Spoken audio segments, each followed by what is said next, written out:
السلام علیکم حضور. السلام. حضور آپ نے جلسے قادیان کے ذمے میں بیان فرمایا ہے کہ اس دفعہ حضرت اماں جان رضی اللہ تعالیٰ عنہ کے رشتہ دار پہلی دفعہ جلسہ میں شریک ہوئے. حضور یہ کون سے رشتہ دار ہیں؟ یعنی وہ پہلے سے احمدی تھے یا اب احمدی؟ نہیں احمدی تھے ہی نہیں نہ ہیں، وہ غیر احمدی رشتہ دار ہیں. ان کو خیال آیا کہ دیکھیں تو صحیح جا کے حضرت میر ناصر نواب صاحب کہاں جا کے آباد ہوئے اور کیا ان کو لے کے گئی کشش.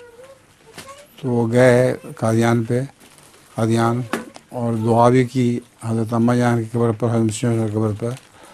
اور لوگ بتاتے ہیں کہ بہت ہی الہام ان کے اندر پیدا ہوا، سخت درد کے ساتھ رو رو کے انہوں نے دعائیں کی. اللہ کرے اب وہ احمدی ہو جائے. احمدی نہیں ہے وہ، نہ تھے نہ ہیں.